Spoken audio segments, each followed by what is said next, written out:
తల్లిదండ్రుల ఫీలింగ్ ఎలా ఉంది? మా అమ్మ నాన్నగారిని ఇద్దరిని కలిశాను నేను. నాన్నగారు అమ్మ నేను ఐఏఎస్కి వెళదాం అనుకుంటున్నానంటే మా నాన్నగారు ఎందుకు నాన్న హాయిగా ఉంది, ఇది ఇండిపెండెంట్ లైఫ్, స్వతంత్రంగా బతకచ్చు. అప్పటికే ఈ రాజకీయం ఇదంతా కొంచెం కుళ్ళన్న భావం అప్పటికే కొంత వచ్చింది, ఇప్పటిలా కాకపోయినా కొంత ఉంది. అక్కడైతే ఆ స్వతంత్రం ఉండదు, ఎందుకు ఇదంతాను, హాయిగా గౌరవంగా బతకచ్చు కదా, ప్రజలకు సేవ చేయొచ్చు కదా అని చెప్పంటే నేను చాలా కర్కశంగా సమాధానం ఇచ్చాను. ఇప్పుడైతే అలా అలా మాట్లాడు. ఓకే. తండ్రికి నాన్నగారికి, నాన్నగారు నేను మీ దగ్గరికి సలహా కోసం రాలేదు, సాయం కోసం వచ్చాను. మీరు సహాయం చేస్తే కొంచెం తేలిక అవుతుంది, సహాయం చేయకపోతే కొంచెం కష్టం అవుతుంది. ఓకే. వెంటనే అమ్మ నాన్నగారు ఇద్దరు కూడా బాబు మేము పూర్తిగా మీతో ఉన్నాం అని చెప్పన్నారు.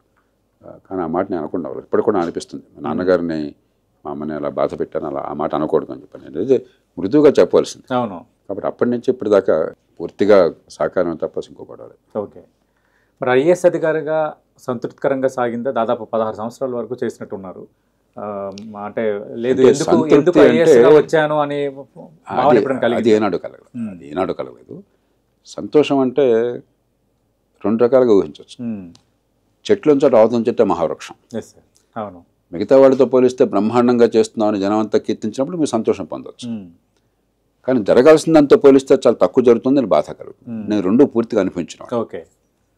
రెండు పార్సల్ చూశారు. తెలుగు రాష్ట్రాల్లో నేను ఎక్కడ పనిచేసినా, ఏ ఉద్యోగంలో పనిచేసినా కూడా ఇప్పుడు నేను బయటకు వచ్చి 30 ఏళ్ళు అయిపోయింది. అవును. నేను చెప్పక్కర్లేదు, మీరు ఎవరినైనా ఎక్కడైనా అడగండి. అది వీళ్ళు వాళ్ళని ఇంతవరకు నా మీద చాలా దండెత్తిన వాళ్ళు చాలా మంది కోపం తెచ్చుకున్నారు, కానీ ఒక్కళ్ళు కూడా వేలెత్తి మచ్చ చూపే అవకాశం లేదు. లక్షలాది మంది ఆనాడే కాదు ఈనాడు కూడా ఆ ప్రేమని అభిమానాన్ని చూపెడతాను. అంటే మిగతా వాళ్ళతో పోలిస్తే కాస్త చేసే అవకాశం నాకు దక్కింది. నేను ఎప్పుడు చెప్పేవాడిని, మీరు అంతా ముళ్ళ చెట్టు ఎక్కిస్తున్నారయ్యా, 100 చేయాల్సి ఉంటే 30 చేస్తున్నారు, నేను అల్ప సంతోషులు. నాకు జరిగిన 70 కనిపిస్తుంది, మీకు జరిగే 30 కనిపిస్తుంది, మిగతా దద్దమ్మలు 5-10 చేస్తున్నారు కాబట్టి నా 30 బ్రహ్మాండంగా కనిపిస్తుంది. ఓకే. దీంతో సంతృప్తి పడకూడదు మనం అని చెప్పాను. అప్పటికిప్పటికి నా